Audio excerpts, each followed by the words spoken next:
As the world mourns Pope Francis, history's most secretive transfer of power begins. White smoke, the path to a new pope, guides you through this momentous transition. We explain exactly what happens next, leading to the dramatic conclave vote. Learn how each ritual unfolds, what each tradition means, and why these ancient ceremonies still matter today. Follow along as the throne of St. Peter stands empty and a new chapter in church history begins. White Smoke, available wherever you get your podcasts. Do you know what a group of flamingos is called? That's just one of thousands of facts you'll discover on 5 daily trivia questions.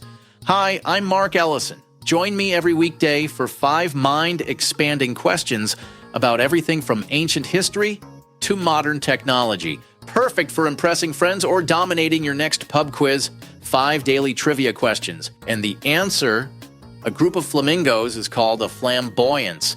5 daily trivia questions.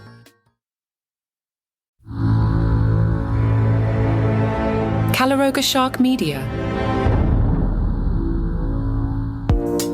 Hey there, I'm Johnny Mac with 5 good news stories. Nice job by a doctor in New York. He has taken it upon himself to not only save human lives, but dog lives. Dr. Brian is a urologist based in Buffalo. He's also a licensed pilot.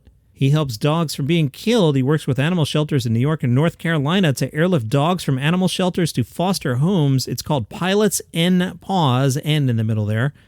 It's a nonprofit that helps link pilots to different rescues and shelters that help move animals around from high-kill shelters. Dr. Brian told USA Today it was kind of a natural thing. I became a pilot about 12 years ago, and I did it for many reasons. Part of it was to use my skills to help other people and animals. I fly for a couple different organizations, and we fly sick children around. I also decided to fly for Pilots N Paws. He flies every 4 to 6 weeks and picks up dogs from high-kill shelters and drops them off to foster and adoption homes. On his last flight, he picked up 11 dogs, and on the flight prior to that, 20, which is the maximum number of dogs he has carried on a single flight. He does occasionally fly for emergencies. He says there was one dog that was pregnant, and she was special needs, and I think she needed some kind of surgery too, so I ended up just flying her solo. He does not ask for any reimbursement for his flying time nor his fuel. He only does it out of the kindness of his heart. Each flight costs about $700, and it's a few hours every couple weeks. Dr. Brian says, I've always been an animal lover. I've always been a dog lover. Animals are a population that can't really speak for themselves. Just like children, they can be vulnerable.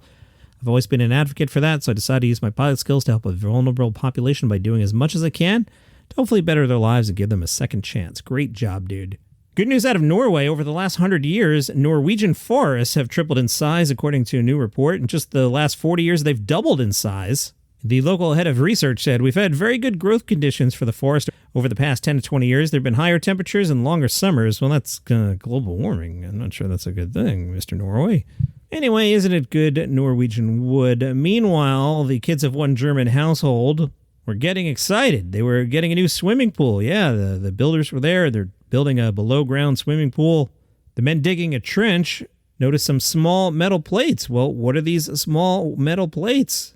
Turns out they're 1,000 silver coins dating to the 14th century. Back in the day, you could have bought about 150 sheep with those coins.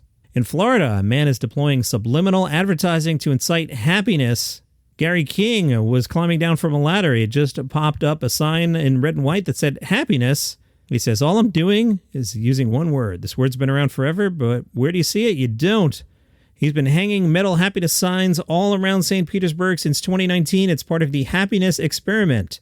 He said he received a letter from someone who wrote, I first saw the happiness experiment TB signs on the day of my miscarriage last year. The signs reminded me that it was all going to be okay and that I could find happiness during and after this. Another letter, a woman bearing the burden of severe bipolar disorder almost ended her life. On the way to the bridge, she saw one of the happiness signs and turned around with fresh perspective. And this seems like a good time for me to plug the 5 Minutes of Gratitude show. Good way to take 5 minutes and think about things. It also comes with a daily affirmation, 5 minutes of gratitude, wherever you get your shows. All right, I've got another Guinness World Record for you. This one, the largest gathering of people wearing two-piece pajamas. This happened at an Ikea in Sweden. That's right, 2,052 employees gathered at the first Ikea store in Sweden to hold the world's largest pajama party. Fredrika is the managing director of Ikea of Sweden and said, "We're thrilled about this collective effort coming together to highlight the importance of sleep.